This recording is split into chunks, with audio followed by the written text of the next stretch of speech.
Good morning, नमस्कार। My self mister A के बाबा और आज हम लोग मिल रहे हैं ग्रामर का पोर्शन में। मेरी परीक्षा है जिसकी वजह से मैं अपने घर पे नहीं हूँ, मैं कहीं पे बाहर आया हुआ हूँ। और मेरा ये शूट हो चुका है, पहले से हम लोग शूट करके रखे हुए हैं वीडियो को। और अभी फ़िलहाल में 9 बजे तक प्रत्येक दिन आप लोगों को वीडियो अपलोडेड कराई जाएगी, ठीक है। तो अभी हम लोग फ़िलहाल में हैं नहीं घर पे, तो हम लोग का क्या है, हम लोग जो वीडियो बना रहे हैं इस वीडियो के माध्यम से आप अपना डेली का क्लास कर लिया कीजिए। तो ग्रामर का पोर्शन हम लोग चालू करने वाले हैं। आइए फटाफट हम लोग देखते हैं कि ग्रामर में क्या क्या पोर्शन को पढ़ना है। चलिए, तो आज का वीडियो में क्या क्या रहेगा, तो आज का वीडियो में पूरा का पूरा पार्ट्स ऑफ स्पीच का सेशन को फिनिश किया जाएगा, ठीक है। सबसे पहले समझेंगे parts of speech. Parts of speech को हिंदी में हम लोग कहते हैं शब्द भेद। शब्द भेद है ना। What is parts of speech, क्या है शब्द भेद, है ना। तो कहता है अंग्रेजी के सभी शब्दों को 8 भागों में बांटा गया है। इसका अंग्रेजी यहाँ पे लिखा हुआ है। All the English words are divided into 8 groups according to the work, है ना, उनके कार्य के अनुसार से। अकॉर्डिंग का मतलब होता है उनके कार्य के अनुसार, उनके अनुसार या के अनुसार भी कह सकते हैं, उनके अनुसार, है ना। Due to the work they do in a sentence each group is called parts of speech. अंग्रेजी के जितने भी भाग हैं, जितना भी इंग्लिश बोला जाता है, लिखा जाता है, उस सब का सबसे बड़ा पिलर पार्ट्स ऑफ स्पीच होता है। इसी के बारे में बोला गया है कि अंग्रेजी के सभी शब्दों को 8 भागों में बांटा गया है उनके कार्यों के अनुसार। इनके समूह को ही शब्द भेद या पार्ट्स ऑफ स्पीच कहते हैं, ठीक है। जैसे आप लोग घर में ही देखते होंगे कि घर में अगर कोई किसी के साथ बदमाशी करता है या कुछ करता है तो उसके अकॉर्डिंग ही उसको नाम रखा जाता है। जैसे मान ली कोई घर में काम नहीं करता है तो उसको कोढ़िया बोलते हैं, कोई लांगड़ है तो उसको लंगड़ा बोलेंगे, कोई काना बोलेंगे। जिस तरीके से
आइए हम लोग फटाफट जानते हैं नाउन, प्रोनाउन, एडजेक्टिव और वर्ब के बारे में, ठीक है।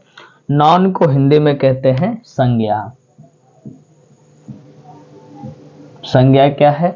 A noun is a word, a noun is a naming word. जहां जहां पे नाम आपको दिखाई देगा इसका मतलब समझ आना है कि वह एक नाउन होगा। या मैंने लिखा है name is called noun, okay. नाम को ही क्या कहते हैं? संज्ञा कहते हैं। जैसे मैं लेता हूँ नाम, राधा लेता हूँ, कृष्णा लेता हूँ, मोहन लेता हूँ, गोपी लेता हूँ, मोबाइल लेता हूँ, टीवी, कुछ भी जिस वस्तु का नाम आ गया है ना, पंखा, ट्यूबलाइट, स्टैंड, कुर्सी, टेबल, जो भी है, किताब, कॉपी, मार्कर, बोर्ड, ये सब का सब नाउन है, सब नाउन है। ओके, जिसका जिसका नाम आ जाएगा वह सब का सब नाउन हो जाएगा, ठीक है। हालांकि नाउन का बहुत डेफिनेशन होता है, बहुत आगे पढ़ना भी है हम लोगों को, तो हम लोग नाउन के बारे में और विशेष पढ़ेंगे कंपटीशन की क्लास में। यहाँ तक इतने हैं कि अगर नाम होगा तो ध्यान दिया कीजिए, नाम होगा तो हम लोगों को सिर्फ और सिर्फ नाउन होगा, ध्यान दीजिएगा। नाम है तो नाउन होगा, नाम नहीं है तो नाउन नहीं होगा। प्रोनाउन क्या होता है? प्रोनाउन को हिंदी में कहते हैं सर्वनाम। क्या कहते हैं? सर्वनाम कहते हैं। सर्वनाम क्या है? तो कहता है ये pronoun is a word used in place of noun. Place of noun का मतलब होता है जहां पे नाउन का यूज किया गया है वहां पर आप जिस वर्ड का इस्तेमाल करते हैं लेकिन उसी का संबोधन होना चाहिए, आप बुला उसी को रहे होंगे, तब वो क्या हो जाएगा? प्रोनाउन हो जाएगा। जैसे मान के चलते हम बोलते हैं कि मोहन जो है एक अच्छा लड़का है और वह पढ़ता है, तो वह किसके लिए आया है? तो मोहन के लिए, ठीक है ना। जैसे मान ले कि आप हमसे पढ़ रहे हैं, एक के बाबा इंग्लिश के टीचर हैं और वे अच्छे पढ़ाते हैं, खराब पढ़ाते हैं, जैसे पढ़ाते हैं, तो वे किसके लिए आया है? तो मेरे लिए। तो उसी तरीके से यहाँ पे लिखा हुआ है, देखिएगा, Ram is a boy, Ram is a boy, he is a good, तो यह जो ही लाया गया है वो किसके लिए लाया गया है? राम के लिए लाया गया है। तो जो शब्द किसी भी नाउन के बारे में इस्तेमाल किया गया हो, जो शब्द किसी नाउन के लिए इस्तेमाल किया गया हो, वह क्या हो जाएगा? आपका सर्वनाम हो जाएगा, ठीक है। आगे बढ़े। एडजेक्टिव। एडजेक्टिव का मतलब होता है विशेषण। एडजेक्टिव माने हो जाता है आपका विशेषण। याद रखिएगा, विशेषण का मतलब होता है विशेषता। विशेषण माने विशेषता, या हम कह सकते हैं गुण। हाँ तो ठीक है ना, गुण कह सकते हैं। यानी जो जिस शब्द के द्वारा आप किसी का यानी नाउन का या प्रोनाउन का तारीफ करते हैं, गुण बताते हैं, तो वह जो वर्ड जिसका आप इस्तेमाल किए तारीफ करने में, गुण बताने में, अवगुण बताने में, वह आपका एडजेक्टिव हो जाएगा। And adjective is a word that qualify गुण है ना, क्वालिफाई अ नाउन और अ प्रोनाउन। यह नाउन और प्रोनाउन के गुणों को निकालता है। जैसे मान के चलते मैं लिख देता हूं I am a long boy, तो लॉन्ग क्या हो गया? मेरी तारीफ हो गई कि मैं कैसा लड़का हूं, तो लंबा लड़का हूं। सी इज अ ब्लैक गर्ल, और वह लड़की कैसी है? तो ब्लैक है। अगर इस तरह से हम कह दें this is a green tree, GREEN, green tree, है ना। तो ट्री की क्वालिटी कैसी है भैया? कैसा क्वालिटी है इसमें? तो यह ग्रीन है, तो ग्रीन क्या हो जाएगा आपका? यह आपका हो जाएगा एडजेक्टिव, ठीक है। मेरी साइकिल तेज चलती है, नहीं गलती हो जाएगा, मेरी साइकिल सुंदर है, तो मेरी साइकिल सुंदर है, तो सुंदर है कौन सी? साइकिल, तो सुंदर क्या हो जाएगा आपका? एडजेक्टिव, है ना। मेरा घड़ी पीला है, तो पीला क्या हो जाएगा आपका? एडजेक्टिव हो जाएगा। मेरी मोबाइल नई है, तो नई क्या हो जाएगा आपका? एडजेक्टिव। गुण बताएगा जहां जहां, ठीक है ना। चलिए आगे। मेरे ख्याल से अगर आप लोगों को दिक्कत होगा प्लीज कमेंट जरूर करते रहें कि हाँ सर मुझे नाउन समझ में नहीं आई, प्रोनाउन समझ में नहीं आया, एडजेक्टिव नहीं समझ में आया। आगे आते हैं वर्ब के बारे में। तो वर्ब के बारे में तो आप सबको पता होना चाहिए, वर्ब क्या होती है? तो यह क्रिया होता है। वर्ब क्या होता है? क्रिया होता है। A verb is a word which show an action, state और पोसेशन। पोसेशन का मतलब मैं बता दिया, स्वामित्व। स्टेट माने दशा, एक्शन माने करना, जिससे क्या होता है? स्वामित्व का बोध होता है, करने का बोध होता है ना। जैसे हम कह सकते हैं इट, कह सकते हैं कम, कह सकते हैं, इन सब ये सब क्रिया, ये सब एक्शन वर्ड है ना। जैसे हम बोल रहे हैं वॉक, है ना, तो वॉक में बोल रहा हूं, टॉक में लिख रहा हूं, राइट, ये सब का सब क्या हो जाएगा? क्रिया हो जाएगा, ठीक है। जिससे करने का बोध हो वह क्रिया हो जाएगा, ओके। अब हम लोग आगे बढ़ते हैं फटाफट। मैं फिर से आप सबको कह रहा हूं कि जहां पर भी आपको दिक्कत होगी कमेंट्स बॉक्स में कमेंट्स कीजिएगा कि हाँ सर मुझे वर्ब में दिक्कत हो रहा है, एडजेक्टिव में, चाहे जिसमें भी प्रॉब्लम होगी जरूर बताइएगा। आइए फटाफट, चलिए आइए आगे का और पार्ट हम लोग देख रहे हैं। और एक बात मैं और बता देता हूँ कि ये सब का एक साथ मैं आपको पढ़ा रहा हूँ, फिर इसका एक एक अलग अलग क्लास चलाई जाएगी, जैसे नाउन का अलग, वर्ब का, एडवर्ब का, प्रीपोजिशन का, कंजंक्शन का, इंटरजेक्शन का। ऐसा नहीं है कि बस इतने पढ़ा के आप लोगों को छोड़ देंगे, इसका एक एक पूरा का पूरा एकदम बजबते सब कुछ दिखाया जाएगा पूरा कस करके। अभी हल्का फुल्का पढ़ा रहे हैं ताकि आपके माइंड में चलते रहे कि वर्ब क्या है, एडवर्ब क्या है, ठीक है। क्योंकि 12th में 1 नंबर का पूछ देता है, लगभग लगभग पूछ ही देता है, तो काहे ना पूरा पढ़ते चलें। आइए वापस आते हैं, ठीक है। तो सबसे पहले एडवर्ब। एडवर्ब एडवर्ब का मतलब होता है क्रिया विशेषण। बड़ा ध्यान से समझिएगा पहले, क्रिया विशेषण। देखो यहाँ पे लिखल है विशेषण, इससे पहले वाला मैंने आपको बताया था, है ना, जिसमें बताया था एडजेक्टिव। एडजेक्टिव क्या करता है, वह नाउन और प्रोनाउन का गुण बताता है, लेकिन एडवर्ब क्या करता है, वह वर्ब का गुण बताता है। जैसे यहाँ पे देखिए, बड़ा आराम से समझना है। पहले एडजेक्टिव में समझा रहा हूं आपको, एडजेक्टिव समझा रहे हैं, पहले समझिएगा आराम से, ओके। जैसे कहते हैं I am good boy, okay. तो इसमें जो गुड हो गया आपका, यह जो हो गया आपका एडजेक्टिव हो गया, ठीक है। तो ये वाला आपका एडजेक्टिव हो गया, लेकिन अब इसी को यानी गुड को ही हम एडवर्ब के रूप में देखिए कैसे देखते हैं। जो एडवर्ब देखे ना, वर्ब, जो एडवर्ब जो वर्ब की क्या बताए, गुण बताए। जैसे हम लिख सकते हैं आई एम गुड राइट, है ना। तो यहाँ पे देखिए ये वाला जो गुड हो गया, यहाँ पे लिखने का कला है, लिखता हूं मैं कैसा, मैं अच्छा लिखता हूं या मैं अच्छा लिख रहा हूं, ठीक है ना। तो यहाँ पे ध्यान देना होगा, या इसको हम लोग अगर पूरा सेंटेंस से बनाएंगे तो ध्यान दीजिएगा, राइटिंग हो जाएगा, यहाँ पे ध्यान दीजिएगा, ठीक है। तो हालांकि हम ये बता रहे हैं कि गुड, देखिए यहीं पर गुड जो हो गया वो एक जगह पे एडजेक्टिव हो गया और एक जगह पे एडवर्ब हो गया। तो एडजेक्टिव ये कहां पे हो जाएगा, जब नॉन की विशेषता को बताएगा तो यह एडजेक्टिव हो जाएगा, लेकिन जब क्रिया की विशेषता को बताएगा तो हो जाएगा आपका एडवर्ब हो जाएगा। क्रिया की विशेषता बताएगा तो एडवर्ब हो जाएगा, किसी व्यक्ति की विशेषता बताएगा तो आपका हो जाएगा एडजेक्टिव। ये ध्यान दीजिएगा, क्रिया वर्ब, वर्ब का गुण बताएगा, एडवर्ब हो जाएगा। चलिए वापस आते हैं, है ना। जैसे हम स्लोली कह सकते हैं, he is slowly walk, है ना। he is a very good man भी कह सकते हैं।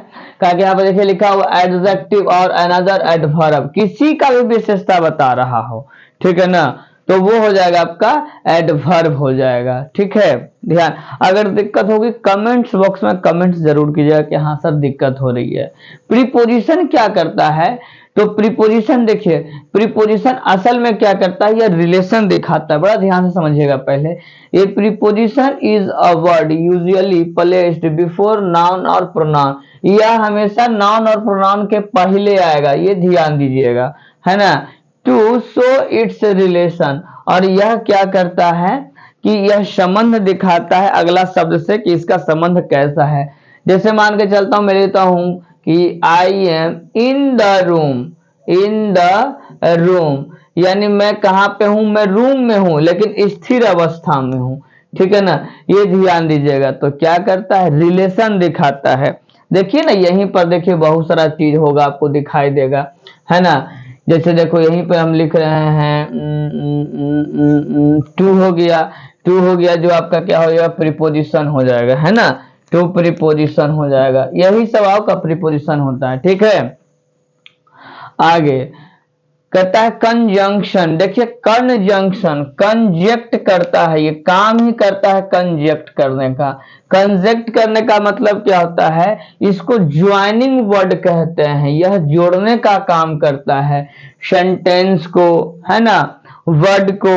जैसे आप लोग कभी बोलते हैं राम एंड श्याम, बोलते हैं नहीं बोलते हैं आप लोग, जब बोलते हैं राम एंड श्याम, है ना, तो यहाँ पे एंड क्या हो जाएगा आपका, तो एंड जो होगा वो कंजक्शन का काम, कंजेक्ट करने का काम करता है, जोड़ने का काम करता है। तो जिस जिस वर्ड से जोड़ाव दिखाई दे आपको, है ना, वट हो गया, इफ हो गया, और हो गया, तो ये सब के सब क्या हो जाएंगे आपके कंजंक्शन हो जाएंगे, है ना। कंजक्शन। अब आगे पढ़ते हैं इंटरजेक्शन, है ना। इंटरजेक्शन देखिए, इंटरजेक्शन असल में क्या करता है, तो कई बार देखिए यहाँ पे सडन लिखा हुआ है, देखिए सडन या सडनली, अचानक से, ओह ओ माय गॉड। तो जब ये सब वर्ड जो होता है ना, जो आप बोलते हैं, हुर्रे हुर्रे, हैप हैप हुर्रे, हेलो, ओहो माय गॉड, अल्लाह, तो ये सब जिससे सडनली जो आवाज निकलती है, कहता है an interjection is a word which expresses some sudden feeling.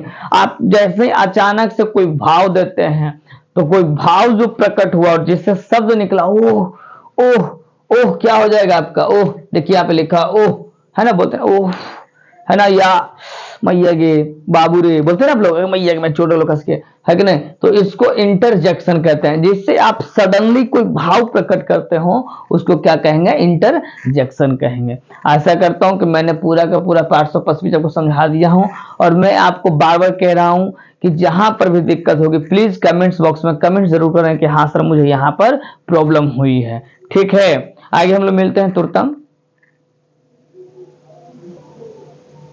आइए, और ये है वर्क टाइम, यानी जो मैंने आपको आज पढ़ाया है, तो उसके लिए मैंने एक वर्क बना रखा है। मैंने पहले ही बोला था कि वर्क मिलेगा आपसे। तो pick out all the parts of speech, इसमें से सारा पार्ट्स ऑफ स्पीच को आपको छांटना होगा कि कौन सा पार्ट्स ऑफ स्पीच क्या है। सो ओके, ये आपका काम है। तकरीबन मैंने 17 दिए हैं, आपको 17 को बनाना है। जैसे देखिए मैं एक चीज बना देता हूं, दिस इज ए शीटा, तो सीटा क्या हो जाएगा आपका, नॉन हो जाएगा। तो लिखेंगे शीटा बराबर नॉन, ऐसे आपको करना है। ठीक है, तो wish you all the best, है ना। मेरी ये भी परीक्षा चल रही है ना। तो तब तक हम लोग, हमारी टीम जो है, आपको फटाफट वीडियो अपलोडेड कर दिया जाएगा। आज थोड़ा सा लेट से वीडियो अपलोड हुआ है ना। बाकी अगले दिन से आप लोगों को सारा वीडियो जो हो जाएगा वो टाइम से अपलोड करवा दिया जाएगा। ओके, नमस्कार, good night, wish you all the best, bye bye.